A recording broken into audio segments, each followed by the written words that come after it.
Hello, everyone. Welcome. This is Dina Redinger. I am with ACE Coaching Company and Diagnostic Thinking.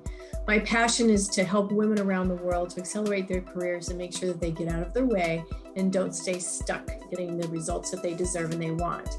Today, I've invited a great friend of mine, Judy Ryan, CEO of Lifework Systems. She has a heart for service for people around the globe as well. And I'd like to invite Judy to explain a little bit about herself before we walk into this great topic of trust and how do you create trust on teams. So Judy, back to you.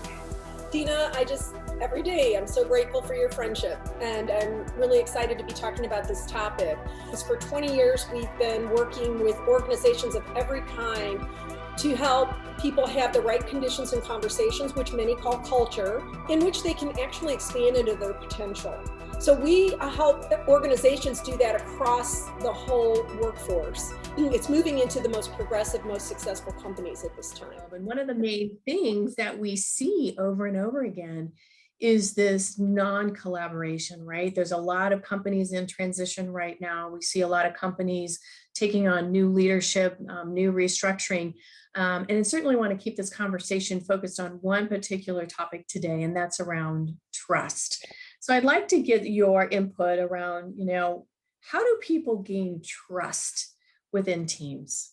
I think what's really important is that people even decide it's the top priority. Like in our model, it is the foundation of a house. And I think that's number one, because some people look at certain things like trust as it's a nice to have, but it's not a requirement. And then once you do, in our world, what that looks like is having a set of behaviors that are needed to build trust. And so we have 8 values that we teach people. And by the time they're done working with us on their culture, they know them backward and forward. Because in the mentoring sessions, which we do on a regular basis, we ask them, do you have any relationships that are not a 10? And if they say, yeah, I have at least one, or how many they have, then they start to look at what of these behaviors am I falling down on in this dynamic? And what are the behaviors of trust that this other person is falling down on? And just that information, it really creates a ton of self-awareness and social awareness. And then they're aware of, oh my gosh, if these are the broken places, what will I do to start creating a change there? And so people feel less confused about how do I fix a broken trust issue, or even to recognize it is a breaking of trust that they're experiencing, and they just don't know that. Oh, powerful, powerful words, and I think when people start to really look at that hard truth, right? That hard truth, and you mentioned it just a minute ago, is what am I falling on, right? And where does trust really start from? It has to start within yourself, right? And being able to look internally about that trust piece. And until you commit to that, right? That's a hard thing for leaders to do sometimes, is being able to look at the need of trust, being able to look internally. And talk a little bit, Judy, about your experience around, what is that cost of not being able to look at yourself first and creating trust internally for yourself? It's so interesting because there's a lot of causal effects that we focus on. One of them is that when people don't feel good about who they are because there's not good trust and they don't even know why or how to fix it, then they go into a state of being where they don't feel great about anything and they shut down. So right there's the costs that are associated with disengagement.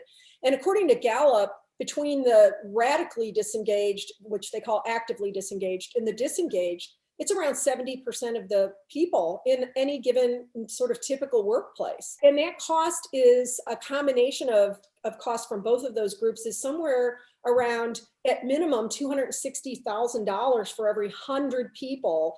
And at maximum, it's almost $1 million, because you're putting at risk the fully engaged people that are around 29-30% of the population in the workforce. So there's a very financial big reason to be looking at all of that.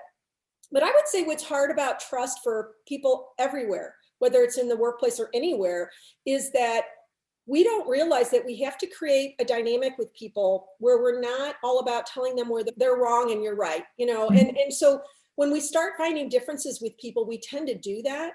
And instead, we should be practicing 4 of the 8 values, which are just being respectful and seeing this person as a separate human being, being somebody that's disclosing, but not within to persuade or change somebody, being able to give recognition about the things you value about the other person, but also maybe the things that are different that you appreciate and what you can see in the gifts in those.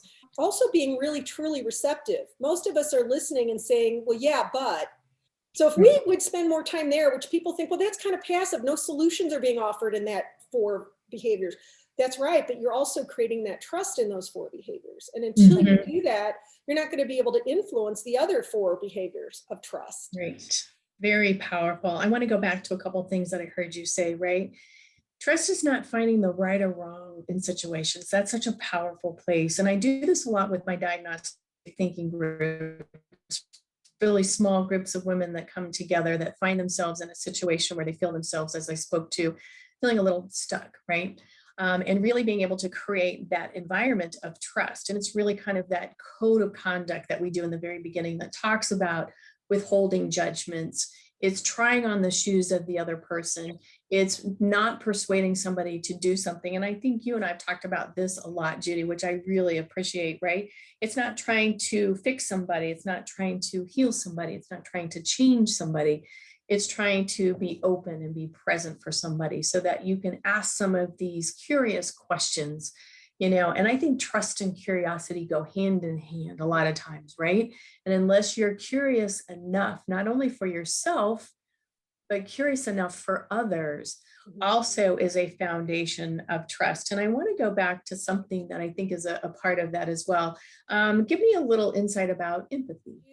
It means that we're willing to go to the place in ourselves that understands that and let it be seen that we get it. And I don't think a lot of people realize that that is a big part of empathy. I mean, it's also about being able to take the perspective of other people, but it's not staying outside of their experience. It's moving into their experience with them.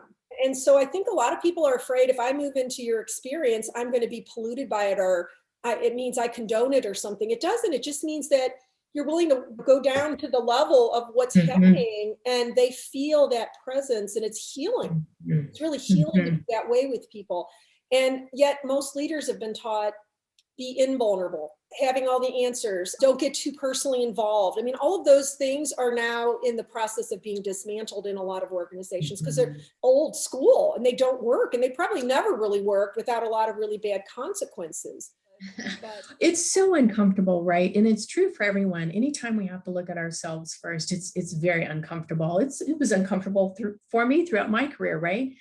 But having somebody who cared about me enough to say, and going to search for some of those answers of ways that I could be a better leader, right? Being able to step into that place that's a little bit unknown, a little bit scary. Don't really know if I really want to take that, but yet, you know what, if you don't give your opportunity to take some of that feedback and being able to, create something more powerful within yourself is really letting yourself down, right? It's taking away from the things that you want the most in the world, in your life and in your career, your personal life. It's very valuable, and being okay with that is really kind of that inner piece of what you were kind of talking about. And I love what you said, right? And a lot of my women in diagnostic thinking groups, there is a sigh of relief at the end of my 2 hours that we do every month. And everybody says, it's so nice to know that I'm not alone, right? We're never alone. We're going together with people, but moving into a place where you can experience them is so powerful. So thank you, Judy, for really stating that. And certainly, one of the questions I wanted to ask you, so what should the goal be? What should the goal of trust be? I think the goal in my mind of everything related to trust has to do with how do we free people to be who they really are? Like there's a lot of beauty in people and a lot of strength and a lot of talent and a lot of giftedness. And without trust, there's more investment in being in protection than there is in being in service. So the end goal from like the perspective of a business leader would be, if you want your bottom line better, help people feel safe enough that they are showing up 100% and that they're glad to be doing that because there's nobody taking them out. On a personal level, I don't think we're really happy. We have less joy and we have less of a sense of purpose in the world because we're being pulled down by untrustworthiness, and it takes a huge toll.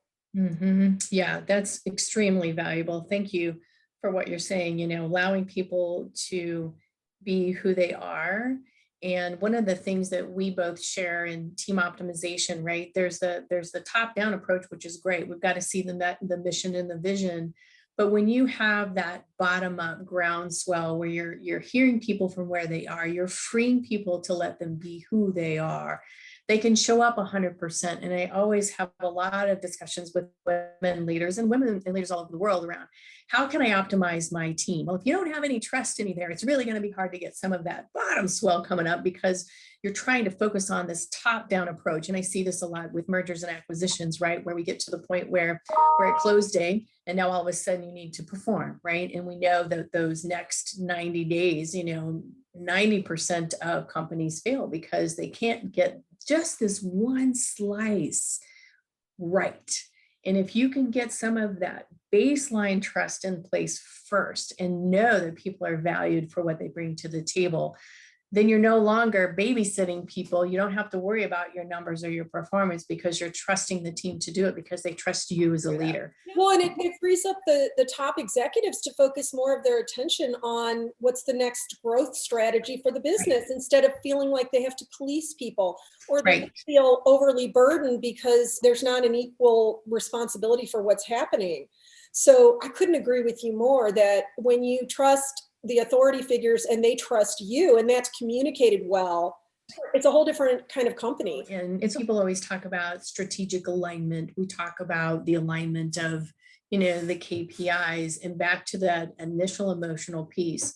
If people are not aligned to the capability of creating a safe space where people can speak freely, can have those conversations, then you're going to be pushing a truck up the hill for a very long time, right? And then the truck may just get totally derailed and go off the road. So keeping people on that vision of what great looks like is that agreement, I think, of how we're going to operate in kind of that communication charter or those communication agreements and making sure that people are valued and heard.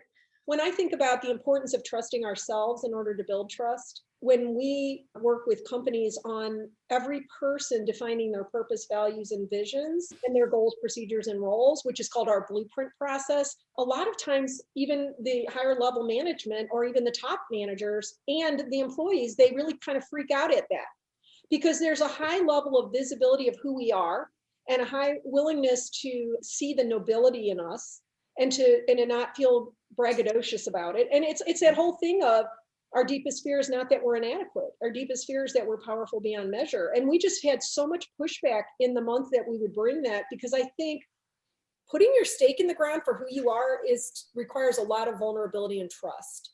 Right. Yeah. I think you're right. And when I'm, working with diagnostic thinking with women all over the world, there's some fears that really jumped out. And I've done, as you know, I've done over 600 diagnostic thinking groups. The top 6 fears that if we can get a handle on that and create trust, oh my goodness, what power would the company have? But it's fear of retaliation. They don't want to speak up. Fear of alienation, fear of being ignored, fear of being wrong, fear of being rejected, and fear of not being taken seriously enough. Wow, those are super powerful because when you really look at all of those, they all come back down to, am I okay? Am I enough? And that takes us back to like a sense of inferiority, and when we have that, we automatically go into internal and external struggles. So if we don't really deal with that, it might as well just throw in the towel because we're constantly going to have to be dealing with challenges and struggles that are preventable. Yes. Wow, if we could help everybody around the world really solidify the process of creating trust, we would be out of a job, Judy.